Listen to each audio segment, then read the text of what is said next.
Hello and welcome to the Valley Oak Paper YouTube channel. I'm Cecilia and the theme of my monthly video hop is Summer Rest and Relaxation.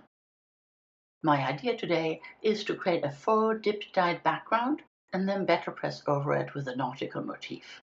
I've got my watercolor palette set up on my desk. Off camera I've got water and a terry cloth. I'm also using a nice big brush. This is an Escoda Versatil number 14. First I'm brushing on clean water on my piece of watercolor paper. Then I'm adding the first wash all over it. This paint is M. Graham's Cerulean Blue. It's very diluted.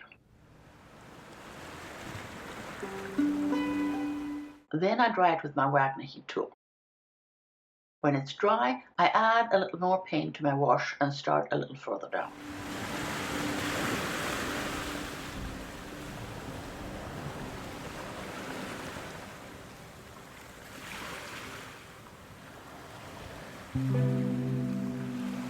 I keep adding more paint and starting a little further down, over and over. This is useful practice for people who are new to watercolors. There are really only a few rules if you want a solid wash. Start by mixing enough paint for the entire surface.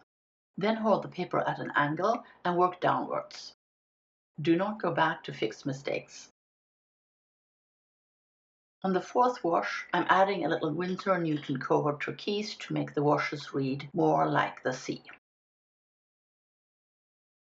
I love the color that covert turquoise makes, but there's rather a lot of white body paint in it, so it gets opaque quickly. I'm also placing the washes closer together the darker they get.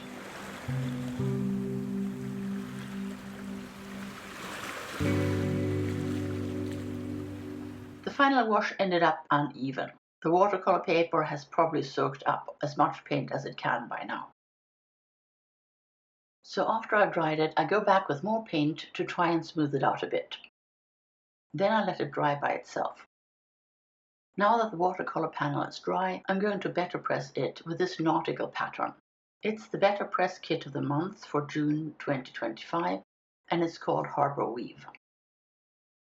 I'm placing the plate on my Better Press and inking it up with Versamark embossing ink. You have to be careful not to press too hard when inking up a press plate with a foam pad. Then I tape my background to the lid and run it through my die cutting machine. Here's the result.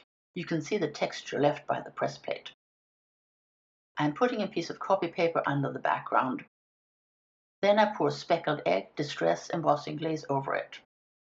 Embossing glaze is translucent, just like watercolors, so it looks different depending on the background color. I got a pretty clean impression, even though I forgot my anti-static powder. Then I cut down my panel to 5 inches by 3 3/4 inches. Next I'm taping another piece of watercolor paper to the lid of my Better Press. Then I ink up the 2 sentiments that are part of the June Better Press kit with more Versamark.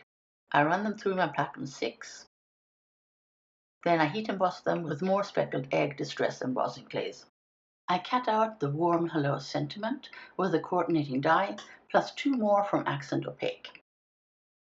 Then I stack them. I've got a 1/4 inch all around my background and I'd like to fill it with some texture. The June 2D embossing folder of the month is perfect for adding an all-over texture. It's called Mariner's Weave. I'm embossing an A2 panel of hammermill with it. And here's the result. Next I glue it directly to the front of my card base. I add some foam tape to the back of the sentiment. Then I add foam tape to the back of the watercolor panel. I add glue to the back of the foam tape and center the watercolor panel on the textured background. Then I add the sentiment towards the top of the card. I finish up with some silver mix color essential gems around the sentiment. And here's the finished card. I'm loving the watercolor dip-dyed look and the rounded shapes of the press plate. I hope you enjoyed watching me make this nautical card. Don't forget to check out the other designers who are creating summer rest and relaxation cards this month. There are links to their videos in the description box below. That's also where you'll find links to the products I'm using in today's card and my blog post on valleyoakpaper.com. Thanks so much for watching, take care, and I'll see you soon.